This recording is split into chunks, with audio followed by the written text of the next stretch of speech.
जो माता पिता अपने दो बेटों को पाल सकते हैं, वही बेटे बड़ी होकर एक माता पिता को क्यों नहीं पाल सकते।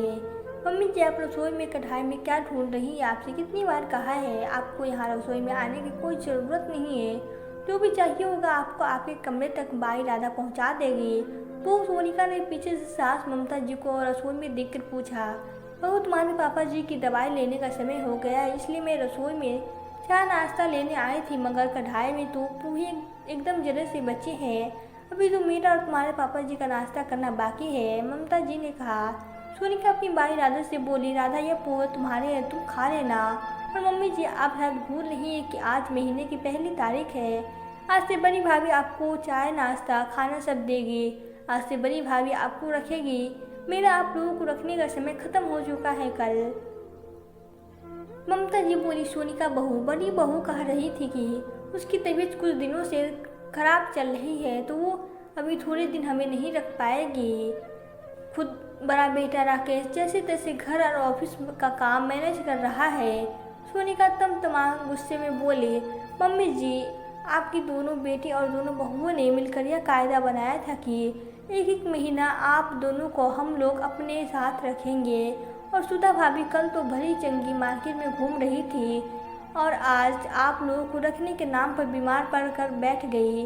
मैं भी खूब अच्छे से जानती हूँ कि वे नाटक कर रही हैं ताकि उनको आप लोगों को रखना ना पड़े। ममता जी बोली, बहू, अब उसने तो हमें थोड़े दिन उसके यहाँ आने से मना कर दिया है, इसलिए तू ही चाय नाश्ता और खाना दे दे। सोनिका फिर आग बुबूला होकर बोली, मम्मी जी, अगर मैं कहीं भी चली जाती हूँ तो भाभी भी कभी मेरे भाग का एक दिन भी नहीं निकाल कर देती है, तो मैं आप लोगों को उनके भाग के एक दिन क्यों निकालूं? मैं तो इतना जानती हूँ कि कल आप लोगों को रखने की मेरी महीने की तारीख ख़त्म हो गई है और आज से उनकी बारी है। आगे आप लोग अपना देख लीजिए। ममता जी सोनिका से विनती करते हुए बोली, सोनिका बहू, यदि तू भी सुधा की तरह मना कर देगी तो हम बूढ़ों का क्या होगा? हम कहाँ जाएंगे?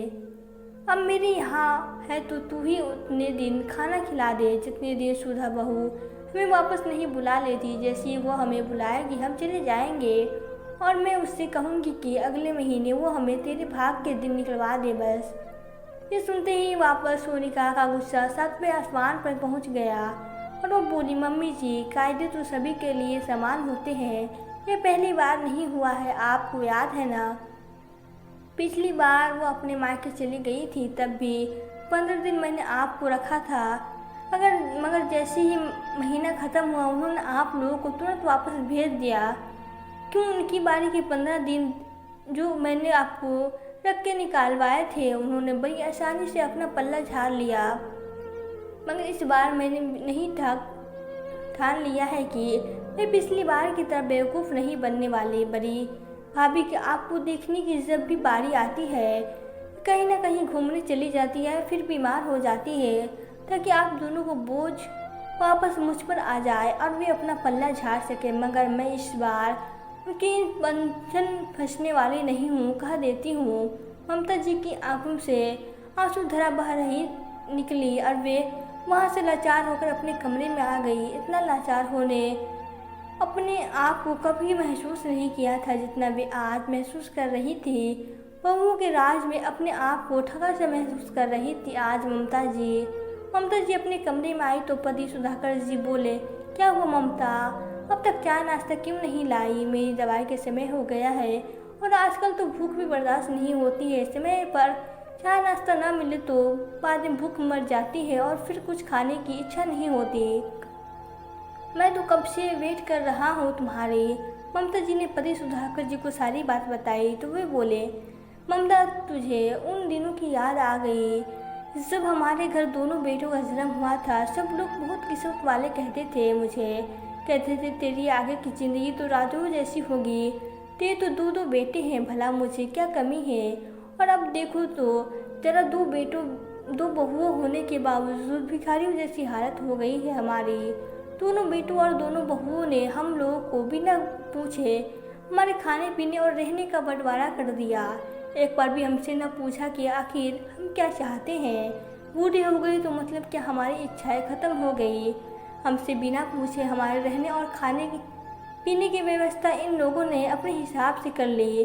ऐसे नालायक बेटे बहू घर में ही हो तो किसी को दुश्मन की क्या ज़रूरत। सुधाकर जी और ममता जी ने बहुत मेहनत करके दोनों बेटों को पाला पोसा था।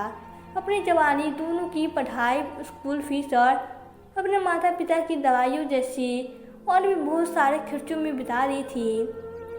सुधाकर जी की अपनी खुद की एक दुकान थी जहाँ वे बहुत मेहनत करते थे। उनके खुद के माता पिता और अपने बच्चों की देख रेख करने में उन्होंने अपनी आधे से ज़्यादा उम्र बिता दी थी। सुधाकर जी ने बहुत मेहनत से एक बड़ा मकान बनाया था। दोनों बेटों को पढ़ाने लिखाने और खिलाने में कभी कोई कमी नहीं थी। सबसे पहले बड़े बेटे राकेश की शादी की, जिसकी पत्नी सुधा घर की बड़ी बहू बनकर आई, और फिर बाद में बेटे अरुण की भी शादी हो गई। ममता जी ने हर कदम सुधाकर जी के साथ दिया था। सुधाकर जी जब भी बाहर दुकान पर सामान लेने जाते तब ममता जी दुकान पर आकर बैठती। कभी कभी सुधाकर जी को दुकान का सामान लाने में पूरा दिन लग जाता तो ममता जी घर का खाना, अपने सास ससुर का सारा काम करके और बच्चों का भी सारा काम करके दुकान पर आती और पूरे दिन दुकान संभालती, फिर वापस रात को घर जाकर सभी का खाना बनाती। इस तरह ममता जी ने सुधाकर जी को हमेशा पूरा सहयोग दिया था, मगर अब उम्र दराज होने के कारण वे बीमार रहने लगे थे। कभी कभी चक्कर खाकर अचानक गिर जाती, जिस वजह से डॉक्टर ने उन्हें आराम करने की सलाह दी थी। सुधाकर जी जो थायराइड और डायबिटीज जैसी बीमारियों से घेर लिया था, इसलिए वो भी अब ज़्यादा आराम ही करते। सुधाकर जी ने अब अपनी दुकान किराए पर चढ़ा दी थी। दोनों बेटों भी पढ़ लिख कर नौकरी पर लग गए चुके थे। अब सुधाकर जी से भी ज़्यादा काम नहीं होता था। बैठे बैठे दुकान का किराया आ जाता था। दोनों बहुओं में कभी घर के कामों को लेकर, कभी अपने बच्चों को लेकर आए दिन लड़ाइयाँ होने लगी, जिस वजह से दोनों ने उसे बड़े से मकान में अपनी रसोइयाँ अलग अलग कर ली और मकान में अलग अलग दीवारें उठवा दी। सुधाकर जी ने बड़े अरमानों से जो बड़ा सा मकान बनवाया था, अब वो 2 टुकड़ों में बट चुका था और वो 2 अलग अलग घरों में परिवर्तित हो चुका था। यह देखकर सुधाकर जी और ममता जी को दिलों पर तो मानो छुरियाँ ही चल चुकी थी। सबसे आगे के हिस्से में बड़ा बेटा बहू रहते थे, बीच में दीवारें थी और दोनों घरों में प्रवेश करने के रास्ते अलग अलग बनवा चुके थे। और फिर दोनों बेटे बहुओं ने सुधाकर जी और ममता जी को पूछे बिना उनकी बंटवारा कर दी। दोनों बेटे बहुओं ने यही फरमान भी सुना दिया, मम्मी पापा जिसके 7 महीने रहेंगे उनकी दुकान का किराया भी वो महीने उन्हीं को देंगे। एक एक महीना दोनों ने माता पिता को रखने की बारी बांध ली, पर अब तो यह आलम था कि महीने का एक दिन भी ऊपर हो जाए तो बहुएं दूसरे दिन चाय नाश्ता तक देने को तैयार नहीं थी। सुधाकर जी और ममता जी के जिस बेटी के पास रहते वो अपने महीने का दुकान का किराया दे देते, जैसे कि अपने खाने पीने और रहने की कीमत चुका रहे हो। सुधाकर जी आज बहुत उदास हो चुके थे और बोले, हर महीने दुकान से जो किराया आता है वो देकर भी खाने पीने को तरस डाल दिया इन बेटों बहुओं ने। हर महीने मेरा दुकान का किराया देने का क्या फ़ायदा जब भिखारियों की तरह इन लोगों से खाना मांगना पड़े। ममता जी बोली, अब जरा जिस बेटी बहू की बारी है वो हमारा उतने दिन की भार उठाए का, उसके बाद अगले दिन वो फिर हमें खाने को तरसा देगी। किसी से सच ही कहा है, माता पिता एक ही घर में रहकर 2 बेटों को पाल लेते हैं, मगर 2 बेटों की शादी के बाद दोनों मिलकर भी एक माता पिता को नहीं पाल सकते। इतनी जिल्लत भरी जिंदगी से नफरत होने लगी है अब। कहते हुए ममता जी फूट फूट कर रो पड़ी।